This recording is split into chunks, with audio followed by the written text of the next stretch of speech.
He tore my dress in the middle of a quiet street, and the sound cut through the afternoon like a scream nobody wanted to admit they heard. Have you ever felt your dignity split open in someone else's hands while the world just stared and pretended the weather was interesting? If it were you, what would you have done? It was my third day in Oak Creek, the kind of manicured suburb where the hedges are squared off like they passed inspection and the sprinklers tick in perfect rhythm, where money moves on golf carts, and the loudest thing most mornings is a leaf blower complaining about leaves. I'd picked the red silk dress on purpose, a promise to myself that I could live like a normal human for once, that I could walk to the market for berries and cheese and a bottle of wine and think about dinner instead of exits. I wanted to feel fabric, not Kevlar sunlight, not fluorescence. You know what I mean. I was 2 blocks from the house I'd rented when the cruiser crept up like a bored shark window, gliding down mirrored sunglasses, holding my reflection hostage. The cop in the passenger seat leaned his elbow just so, like the sidewalk had invited him to lean on it. Thick neck red face breath that smelled like old coffee and a day that went wrong on purpose. He gave me that slow head-to-toe scan men like him think is a private tax, and then he said it the way a man tells a joke he's practiced. A pretty thing like you in a dress like that, you must be looking for a certain kind of attention. I didn't stop walking. Not at all, officer. I live around the corner. He got out. Boots, heavy grin heavier. Don't see many of your kind in Oak Creek, he said, voice low like a warning dressed up as a compliment, especially not dressed like you're headed to a premiere. I'm not aware of a dress code for walking in my neighborhood, I told him, keeping my shoulders where they belonged, keeping the wind inside my lungs steady. His partner Reed, a smaller man with the twitchy energy of someone who laughs at the wrong part of a joke, chuckled from the driver's seat. The man in front of me didn't laugh. He stepped closer.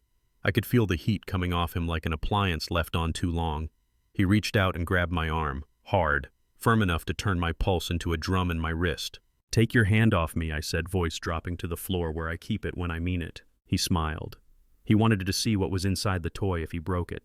His other hand shot to the neckline of the dress, and he yanked down. Silk doesn't resist. It reports. The tear was high and bright and ugly, shoulder to waist, clean as a cut on a white plate. The groceries spilled, berries rolled like tiny sirens. The wine shattered and bled into the cracks of the sidewalk and the neighbors. The neighbors did what neighbors do when safety is a team sport nobody trained for. They looked and didn't look, hands frozen on garden hoses, faces stuck between concern and calculation. Do you think that's fair? Here's the part where I'm supposed to say I didn't flinch. I flinched. Humiliation is heat followed by ice. It's your face turning to fire and your hands turning cold and your spine deciding if it's a beam or a rope. But beneath all that, something else woke up. The part of me I'd promised a vacation. The part that knows how to measure rooms by exits, men by their tells, systems by their seams. They cuffed me tight. Too tight. The radio call was quick and clean, like they'd rehearsed it in the mirror. Belligerent, half-dressed female, likely intoxicated, resisting. Reed said it like he was reading a menu, and I watched the words line up behind his teeth like soldiers who didn't know what war looked like. They wedged me in the back seat and took the longest route to a building that smelled like bleach and breath mints and the kind of coffee that gives up after the first hour. The booking area was a museum of tired decisions. Linoleum worn to a shine by the same feet making the same loops. Flyers curling at the edges about neighborhood watch meetings that nobody wanted to attend. Fluorescents humming like they were in pain. They walked me through it, torn dress and all, and the eyes that looked at me were the kind that decide stories before they hear them. Welcome to your new home, the cop said. His nameplate said Miller. It fit the mouth it sat on. He shoved me toward a cell where the stink had been baked into the cinder block and the metal slab pretended to be a bed. Get comfortable. I want my phone call, I told him. You'll get it when our clock says you get it, he said, savoring the sentence like a candy he didn't want to share. Then he left and a different kind of silence walked in. Polished shoes, tailored suit, a voice that didn't need to be loud to be heard. Chief Evans wasn't dressed like a cop. He was dressed like a verdict. He carried the incident report the way a priest carries a book when the ceremony is for the living and the dead. He looked around the tear in my dress like it was a smudge on his glasses he couldn't quite place. Ms. Vance, he said softly, we have an unfortunate list here. Assault resisting indecency. But pictures can be repainted.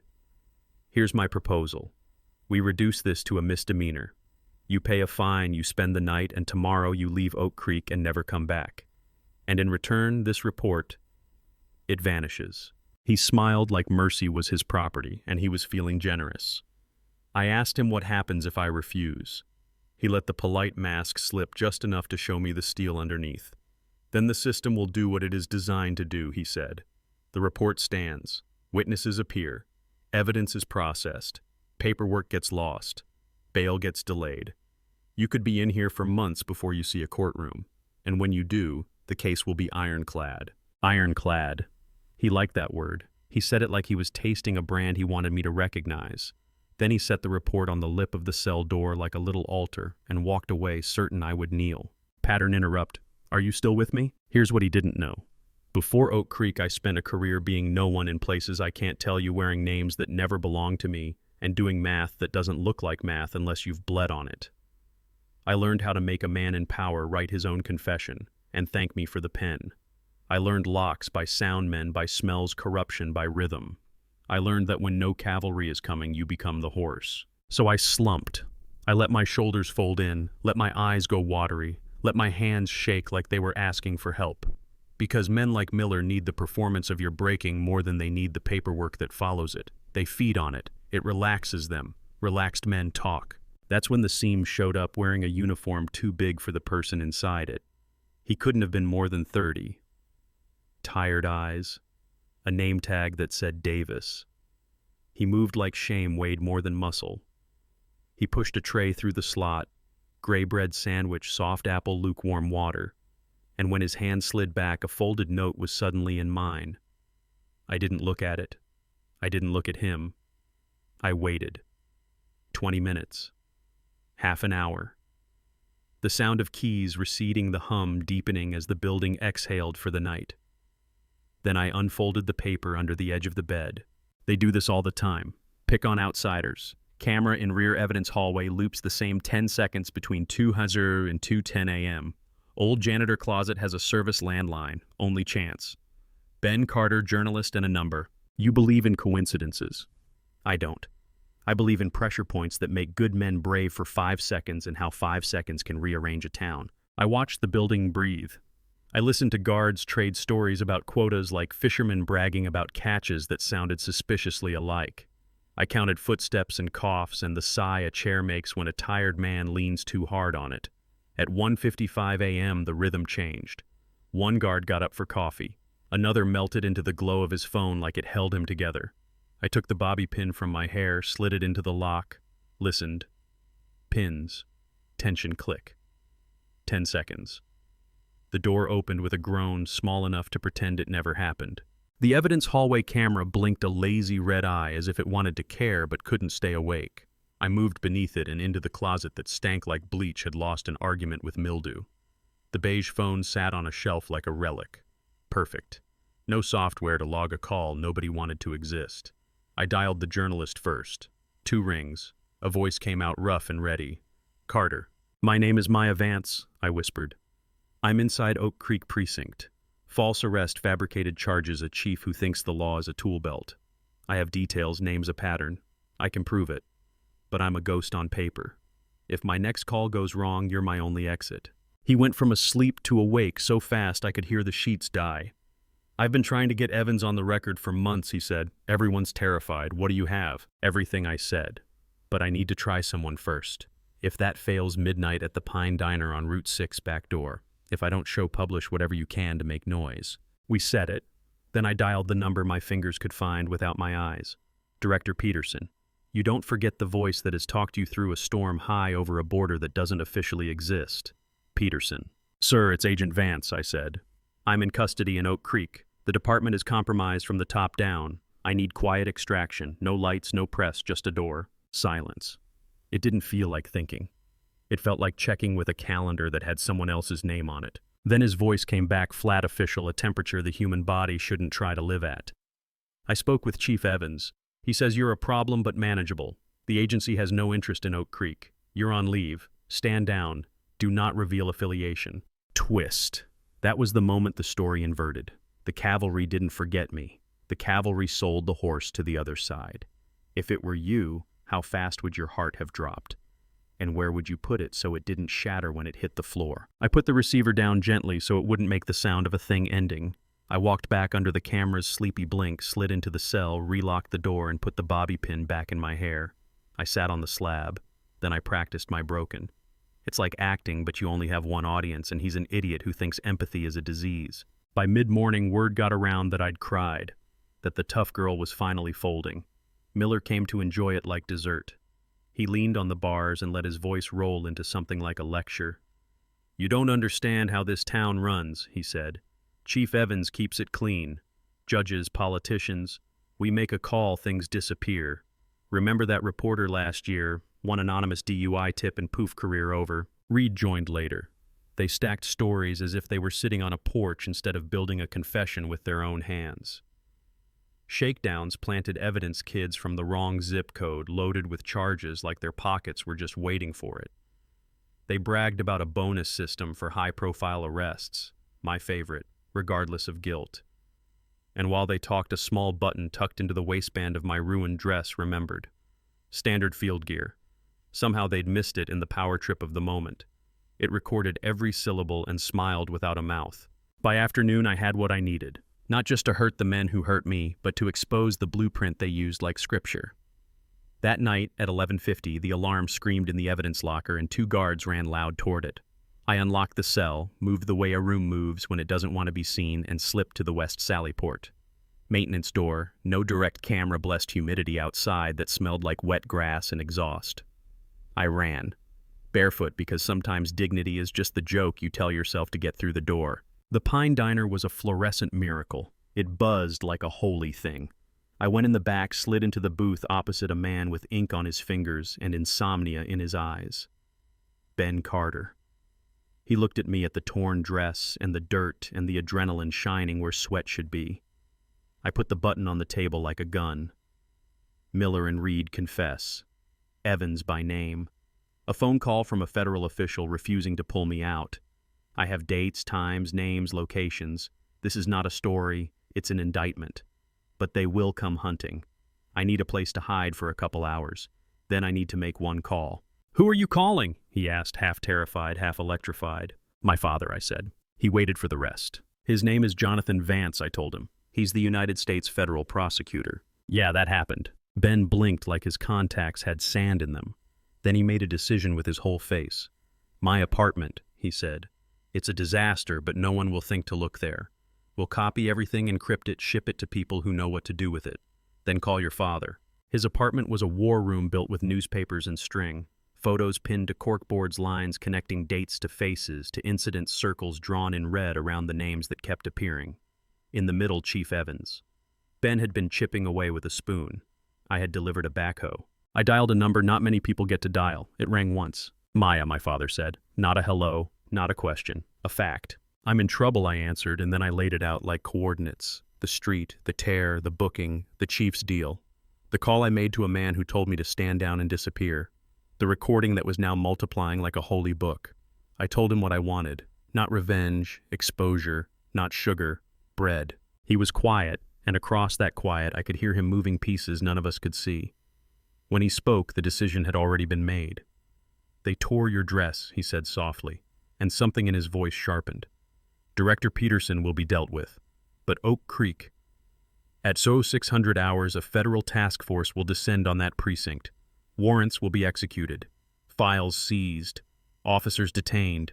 Do not move. Do not contact anyone. I am putting a team on your location and the journalists. By sunrise, that department will cease to exist as it has existed." People think justice is a feeling. Justice is logistics. Justice is signatures and checklists and timing and rooms full of people who know their jobs so well they disappear into them. I slept in a chair like a person whose body refuses to shut down. Ben moved like a man who'd been waiting his whole life for the moment where his work mattered as much as he hoped it would. He copied the file. He saved it under boring names on boring drives and boring folders. He sent it to editors with instructions and insurance. And just before the sun reached for the ridge, we heard it. The thrum that tells birds this morning will not be like other mornings. Black SUVs slid through the streets with a choreography Oak Creek had never seen. Agents in windbreakers with letters that can empty a room stacked on a door that had bullied too long. FBI warrants down on the ground. Papers were served that had my father's name at the top and a history behind it. They hit the precinct first. Reed's bravado melted when he met a wall he couldn't lean on. They seized boxes of files, hard drives, live-streamed the chain of custody like a sermon. Evans got a different alarm. The battering ram at his front door, the red dots on his chest, the paper in his hand. He read the signature and the color left his face like someone had pulled a plug. My father didn't sit in the trailer. He rode in the lead car to Miller's apartment complex because that is who he is. If a conversation matters, he shows up with a voice that doesn't need volume to make itself known. Agents surrounded the parking lot, neat and certain. Miller came out for his morning shift, whistling something that had never been a song, saw the cars, tried to remember which bad thing could possibly be about him, and then saw the man stepping out of the front SUV in a dark suit that could cut glass. "David Miller," my father said, calm as scalpels. "You are under arrest." Miller started with the old words. "I'm a police officer. You can't..." The sentence died when my father moved closer and he saw something in my father's eyes that wasn't negotiable. "My name is Jonathan Vance," my father said. "You may not know my name. You know my daughter's. Her name is Maya." A beat. The parking lot held its breath. "Yesterday you told my daughter you would show her what real authority looks like," my father went on. "Look around. This is real authority. It is not a badge. It is a warrant. It is not a boast. It is an indictment. You put your hands on her. You humiliated her. You tore her dress. I will personally prosecute your case. When I am finished, the only thing you will be remembered for is the lesson your failure teaches." They cuffed him. Not too tight. Just right. He shook the way a tree shakes when the wind is done pretending to be a whisper and decides to be a storm. Stick around because what happened next will blow your mind. The story didn't end in a parking lot. It opened. Tip lines lit up like Christmas on payday. Business owners who'd been paying the cleanliness fee called with voices that shook and steadied as they spoke. Parents told stories about their kids being turned into statistics to hit a number. People from the adjoining neighborhoods described raids that always seemed to land on the same blocks.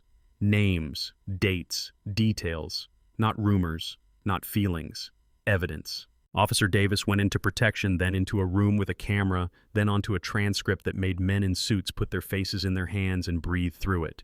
He told the truth without poetry. Who said what, when, where. He named the jokes that weren't jokes, the winks that weren't harmless, the rules that were never written because writing them would make God look. You could see him straighten as he spoke, like telling the truth returns inches you didn't know you'd lost. Ben's article ran on a front page that still matters more than people say it does.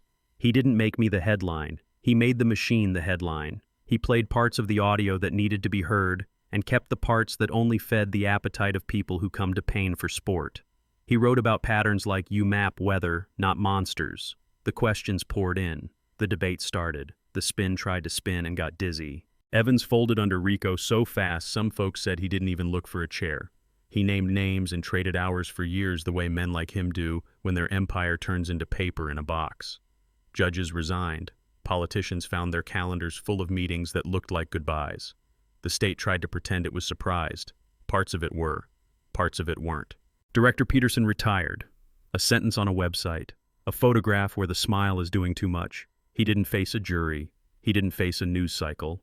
Some of you will say that's justice in the gray. Some of you will ask where the line is between betrayal and bureaucracy. Ask it in the comments. I'll read them. I want to know what you call it when a man chooses quiet over right and covers it with policy. Do you think that's fair? Miller and Reed stood in a courtroom that smelled like wood and old arguments and listened to words they had used on other people come back at them dressed in truth. Civil rights violations, conspiracy, assault, pattern and practice. The jury didn't take long. The judge had seen power abused before and didn't mind saying so. Maximum. The sound of a gavel isn't a movie prop. It's a door closing, and it's a relief you can feel more than you can hear. I testified. It wasn't a speech, and it wasn't tears. It was a ledger. The street, the words, the hands, the tear, the radio, the offer, the threat. I said the names like they were weight and felt them leave my mouth. When I sat down, I felt that little room in me open a window. Not joy, not yet. Something cleaner than that. Maybe air. Weeks later, when the press trucks had thinned and the new interim chief was holding town halls and gymnasiums that smelled like varnish and hope, I stood on a balcony in D.C. with my father and watched the monuments glow like old stories holding hands with new arguments. They're all gone, I said. Justice is not erasure. he answered, his voice softer than people think it can be. It's restoration. It's giving people their voice back and making space for that voice to change what happens next. Down in Oak Creek, people were meeting in church basements and library rooms. They were building a civilian review board with real teeth. They were interviewing officers who wanted to wear a badge like service instead of sovereignty. Wrongful conviction petitions were moving faster than anyone thought possible. Families were going to court dressed like truth. Davis was sleeping without checking the locks 12 times. Ben was answering emails from kids who wanted to be journalists because they watched a man put his obsession to work and win something better than fame. The red silk dress sits in my closet. People tell me to throw it away, to burn it, to ritualize the moment and call it closure. I won't. It's evidence. It's a reminder that fabric tears easier than men think, and that the truth underneath it is what they're afraid of. Sometimes you have to tear a thing to show what it was hiding. Is this where I tell you it's a perfect ending? It isn't. It's satisfying in parts. It's complicated where power is complicated. Some of you hear helicopters at dawn and feel safe. Some of you hear them and feel watched. Some of you think federal hands are the only hands big enough to pull rot out by the roots. Some of you think the same hands have done their own damage and should learn to open instead of clench.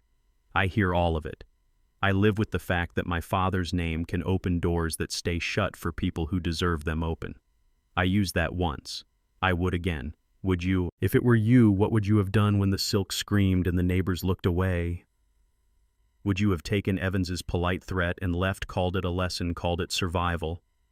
Would you have stayed and fought without the cavalry, without the badge on your side, just the truth in your pocket and a young officer's courage folded into a note? Would you have trusted a journalist with your life even if you'd never seen his byline before? I want to hear it. I want to hear the arguments and the stories and the moments where you chose to be a person you recognized in the mirror the next morning. Here's what I know. Power is a tool and a temptation. It can fix a town and ruin a person. Systems feed themselves unless you make them hungry for something better. Shame can be a lever. Courage can be 5 seconds long and still move a city. A badge is not a crown. A warrant is not a threat. It's a promise that the law belongs to everyone or it belongs to no one. And a dress is just fabric until a man uses it to test your place in the world, and then it becomes the flag you raise when you take that place back. If any part of this stayed with you, the terror, the cage, the closet phone, the parking lot, the gavel, tell me why. Tell me what justice looks like to you when it's yours and when it's someone else's. Tell me where you're watching from, because this isn't just an Oak Creek story, it's an everywhere problem that needs local courage and sometimes national thunder. Drop your thoughts in the comments. Argue. Disagree with me if you have to. Share the story if you know someone who needs to hear that humiliation isn't the last chapter. And if you want more truth told plain, when it's quiet, when it's loud, when it's messy, hit subscribe, because the next story is already knocking, and when it opens the door, I want you in the room.